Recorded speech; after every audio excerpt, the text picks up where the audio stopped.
Anggaran dasar yang disahkan oleh Munas hanya boleh 2 kali. Namun ternyata dia menghalalkan segala cara. Dia bisa merubah anggaran dasar bukan dengan Munas, tapi dengan rapat pleno. Dan di dalam anggaran dasar yang baru itu disebutkan seolah-olah boleh lebih dari 2 kali asal tidak berturut-turut. Jadi dia sudah 2 kali sebagai ketua umum.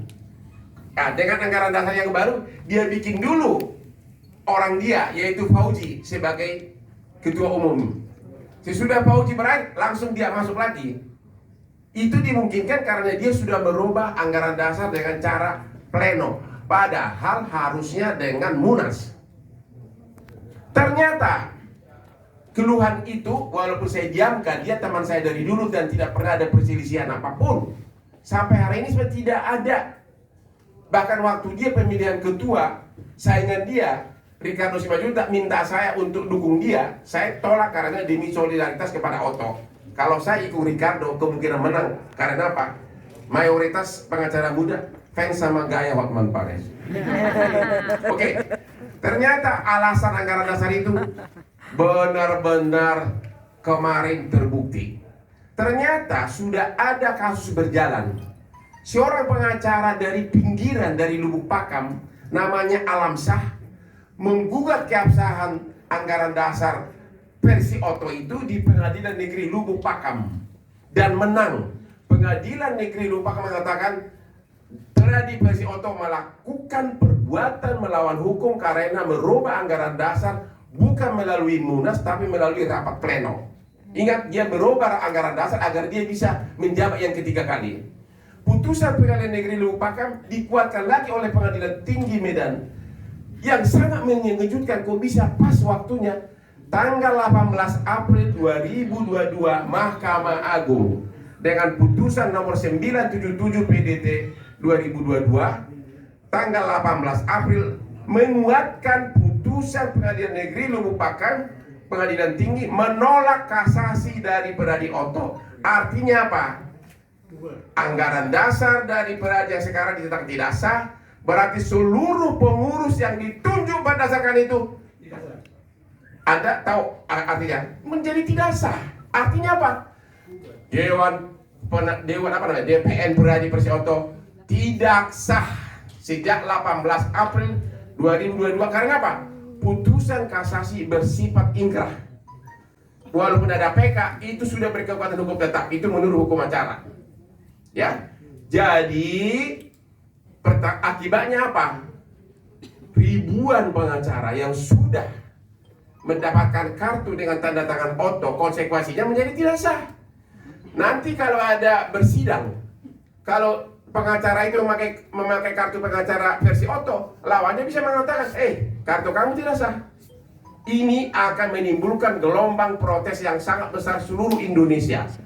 Puluhan ribu advokat, orang tua akan sedih yang melihat anaknya yang sudah bangga menjadi advokat dengan kartu advokat ternyata dengan putusan Mahkamah Agung itu menjadi tidak sah.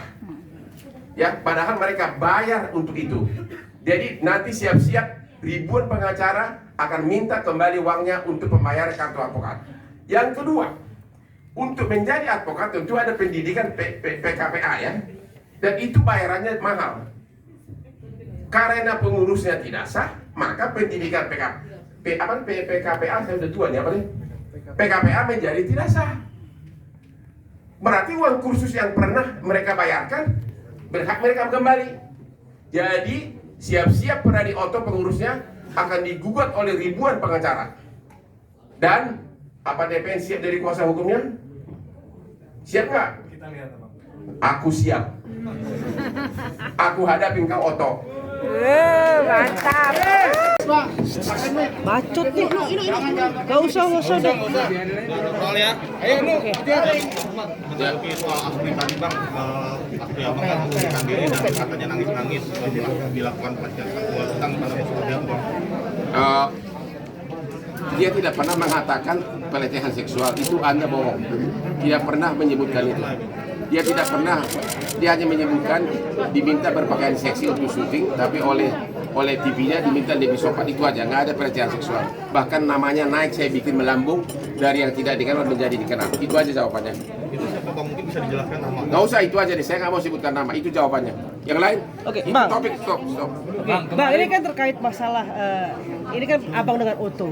Ya. Tapi dari pihak sana yang preskon. Iya. Nah, ada tendensi apa sih, Bang? Apa? Ada tendensi apa sih? Apa karena hat-trick kalah 3 kali itu terus Bang sama Abang? Apa? Ya ada hat-trick. Abang kan menang terus nih. Ada Ya. tendensi apa sih sampai mereka tuh terus bicara Abang?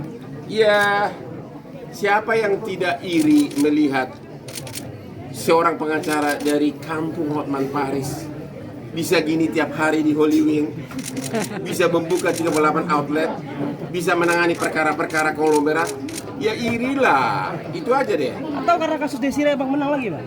Ya, udah dah.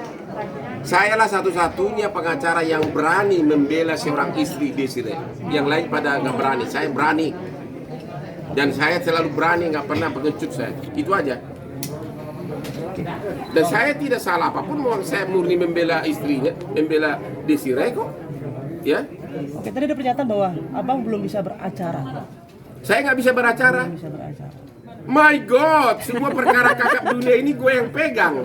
Saya udah bersidang di Singapura, di Indonesia, semua perkara bond internasional saya yang pegang. Kok lihat semua jurisprudensi, semua perkara kakap gue yang pegang.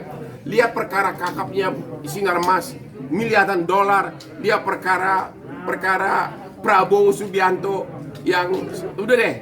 Lihat hampir semua perkara kakap di Indonesia ini, perkara bisnis gue yang pegang, nggak bisa beracara. Dia cuma pengacara pidana. Kalau saya hampir semua, kalau lihat Prayogo Pangestu, keluarga Sinar Mas, BCA itu klien saya, Bank Mayapada, aduh banyak banget, hampir semua jurisprudensi perkara-perkara kakap itu keluar dari perkara yang Hotman pegang.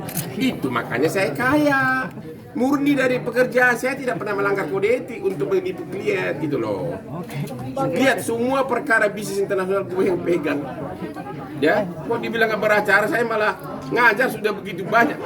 Udah ribuan advokat saya didik. Tidak ada.